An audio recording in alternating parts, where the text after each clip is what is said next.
సద్గురు జ్యోతిషాలయం నుండి 2026 మే నెలలో వార ఫలాలు 8వ తారీఖు నుండి మొదలు పెడితే 14 మే వరకు శుభాశుభ ఫలితాలు ఎలా ఉన్నాయి అనంటే, వేసవి ఎక్కువగా ఉంది. అగ్ని నక్షత్రం కూడా 4వ తారీఖు నుంచి స్టార్ట్ అయింది.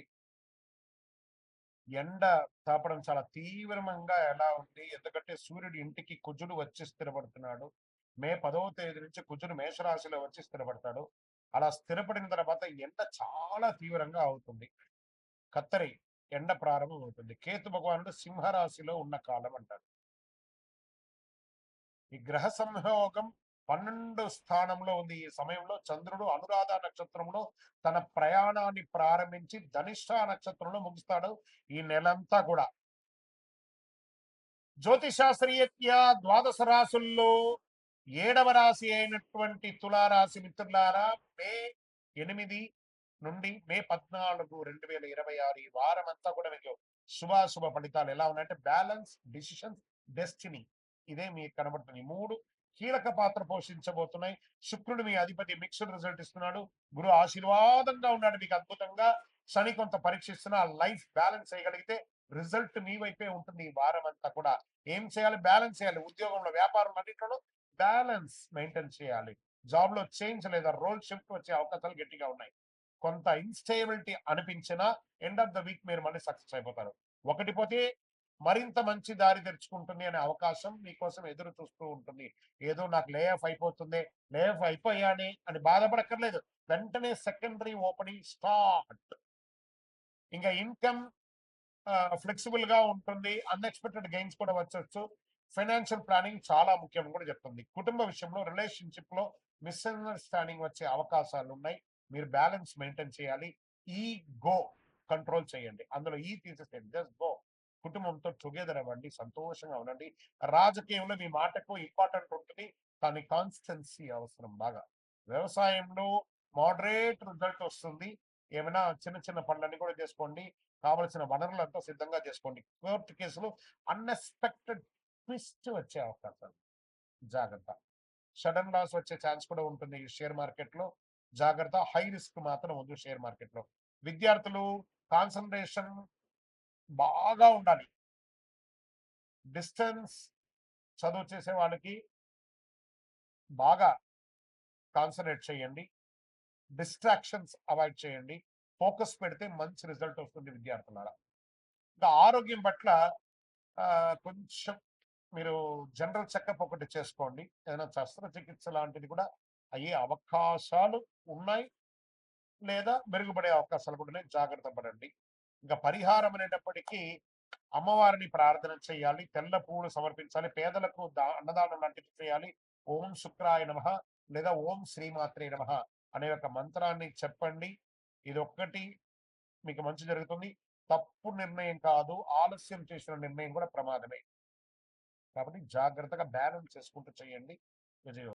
మీ యొక్క వ్యక్తిగత జాతకం తెలుసుకోవాలనుకుంటే మీ పరిసర ప్రాంతాల్లో ఉన్నటువంటి గురువుని సంప్రదించండి.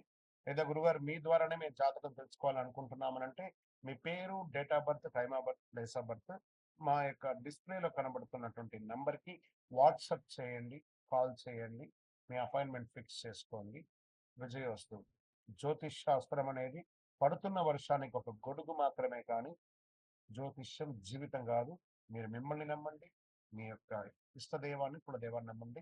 విజయోస్తు. చంద్రమౌళి వెంకటేష్ శర్మ. శ్రీ నమః. సద్గురు జ్యోతిషాలయం నుండి ఒక అద్భుతమైనటువంటి ఒక సబ్జెక్ట్ తో మీకు ముందుకు వచ్చాము. రానున్న జూన్ 2వ తారీఖున గురు పెయర్చి అంటారు, అంటే గురు అతిసారం. గురు ఎప్పుడైతే స్థానం మారుతాడో వాళ్ళ జీవితాలే మారుతాయి అంటారు. అలాంటి అద్భుతమైనటువంటి ఒక మహా అద్భుతం 2026 జూన్ 2వ తారీఖున గురువు మిథున రాశి నుంచి కర్కాటక రాశికి రాబోతున్నారు. ఈ రోజుని పండుగలాగా జరుపుకోవాల్సినటువంటి ఒక సమయం. అందరూ ప్రజలంతా కూడా సుఖ సంతోషాలతో ఫలితాలు కలిగే ఒక అద్భుతమైనటువంటి నిజం అన్నమాట ఈ యొక్క అతిసారం. కారణం ఏమంటే ఈ సంవత్సరం గురువే కర్కాటక రాశిని శాసించేవారుగాను ఉచ్చ స్థితిని పొందుతున్నారు కర్కాటక రాశిలో. సరే, ఉచ్చ స్థితి పొందినటువంటి గురువు ఏం చేస్తాడు? సాధారణంగానే గురువు వచ్చాడంటే, గురుబలం వచ్చిందంటే మంచి జరుగుతుందని ఒక పేరుంది. ఇక ప్రత్యేకించి ఉచ్చ స్థితి పొందినటువంటి గురువు ఏం చేస్తాడు? అందులోను గురు భగవానుడికి చాలా ఇష్టమైనటువంటి ఇల్లు కర్కాటక రాశి. అందుకే గురు చంద్ర యోగం, చంద్రుని యొక్క ఇల్లు గురు చంద్ర యోగం ఏర్పడబోతుంది. ఈ సంవత్సరంలో ఎన్నో యోగాలు రావడానికి సిద్ధంగా ఉన్నాయి. Get ready. ప్రతి రాశిలోనూ గురు భగవానుడు ఆయన చక్రం తిప్పబోతున్నాడు. Get ready. రాశి ప్రకారం ఎవరు పాప ఫలితాల నుంచి బయటపడబోతున్నారు, ఎవరు యోగాన్ని పొందబోతున్నారంటే, వివాహం కాని వారికి వివాహం, పిల్లలు లేని వారికి పిల్లలు. గురు పేర్చండి మన ఇంట్లో జరిగే ఒక పెద్ద శుభకార్యం లాంటిది అనమాట. 12 రాసుల వారంతా ఈ గురు పేర్చలో ఎప్పుడు వస్తుందా అని ఎదురు చూస్తూ ఉన్నటువంటి సమయం.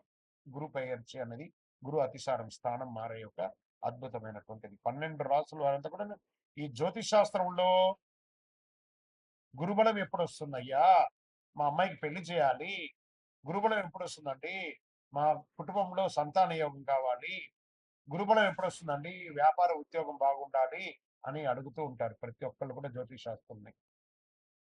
వచ్చేసింది ఆ సమయం. అదే ప్రశ్న అందరికి ఎప్పుడు వస్తుంది ప్రశ్న ఉంది. గురు కటాక్షం ఉంటేనే పెళ్లి, సంతానం, ఇంట్లో జరిగే అన్ని శుభ కార్యక్రమాలు జరుగుతాయి. గురు భగవానుడు ఏం చేస్తారంటే ప్రతి సంవత్సరం ఒక రాశిలో ఒక సంవత్సరాన్ని గడుపుతాడు. ఒక్క సంవత్సర కాలం గడుపుతాడు ఒక్కొక్క రాశిలోనూ. గురు భగవానుడు ఈ సంవత్సరం మిథున రాశి నుండి కర్కాటక రాశికి జూన్ 2వ తారీఖున వచ్చి ఒక సంవత్సర కాలం అక్కడే ఉండి ఉచ్చ స్థితిని పొందుతాడు. ఎప్పుడు 3 దివ్య దృష్టిలు ఉంటాయి. ఎప్పుడు కూడా గురువుకి 3 దివ్య దృష్టిలు ఉంటాయి. గురు విషయానికి వస్తే ప్రత్యేకంగా చెప్పాలంటే మకర యాళి, కర్కాటక యాళి అని అంటారు. ఈ మకర యాళి అంటే వేదాలను దాచిపెట్టినటువంటి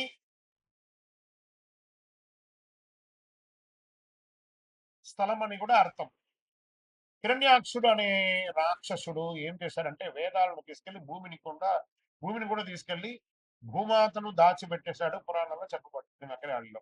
ఆ వేదాలను దాచిన స్థలాన్ని మకరయాళి అని, వేదాలను వెలుగులోకి తీసుకొచ్చినటువంటి దాన్ని కర్కాటక యాళి అంటారు. అదే కర్కాటక రాశి. అందులోనే గురు భగవానుడు ఇప్పుడు రాబోతున్నాడు. అంటే ఏదైతే నష్టం ఉందో దాన్ని బయటికి తీసుకొచ్చేది ఎవరైనా ఉన్నారంటే అది కర్కాటక రాశి. ఆ కర్కాటక రాశిలోనే గురు భగవానుడు రాబోతున్నాడు. అలాంటి కర్కాటక రాశి గురువు ఉచ్చస్థితి పొందినప్పుడు ఏమవుతుందంటే, జ్యోతిష్ శాస్త్రంలో ఉచ్చస్థితి పొందడం కూడా ఇదే మొదటిసారి కర్కాటకంలో. అది చంద్రుని ఇల్లు. దాన్ని గురు చంద్ర యోగం కూడా అంటారు. దీంట్లో 5వ దృష్టి వృశ్చిక రాశిని చూస్తున్నాడు. ఇక్కడ చెప్తున్నాను మళ్ళీ, నా హృదయంలో ఎడమ వైపు ఉన్నటువంటి వృశ్చిక రాశి మిత్రులారా, దిస్ ఈస్ ఫార్ యూ. 5లో గురువు వచ్చాడంటే ఇంకా యోగమే. యోగం అంటే యోగమే. ఇదేంది గురుగారు మీరేమో వృశ్చిక రాశికి చాలా బాగుంది అంటారు, మరి మాకేం కనబడట్లేదు.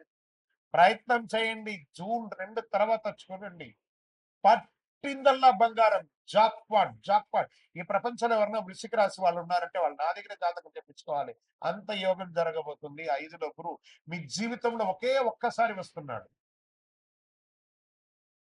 ఇక్కడ ఆయనకు 3 చూపులు ఉన్నాయి. 5, 7, 9. 5వది యోగ దృష్టి, 7వది కళత్ర దృష్టి, 9వది భాగ్య దృష్టి అంటారు. ఇప్పుడు గురువు 5వ స్థానంలో వృశ్చిక రాశిని చూడగా అది కుజుని రాశి కాబట్టి కుజునిపై గురువు దృష్టి పడినప్పుడు దానికి గురుమంగళ యోగం. వృశ్చిక రాశికి ఏమొస్తుంది? గురుమంగళ యోగం అనే ఒక యోగం కూడా రాబోతుంది. ఓకే. ఈ సంవత్సరం ఆశ్వీజ మాసంలో కుజుడు కర్కాటకంలో నీచ స్థితిని పొందుతున్నాడు. కుజుడు నీచ స్థితిని పొందినప్పుడు ఉచ్చ స్థితిలో ఉన్న గురువు అక్కడే ఉంటాడు కాబట్టి ఇద్దరి కలయిక వల్ల నీచ భంగ రాజ యోగం అవుతుంది. ఇది ఈ సంవత్సరంలోనే జరుగుతుంది.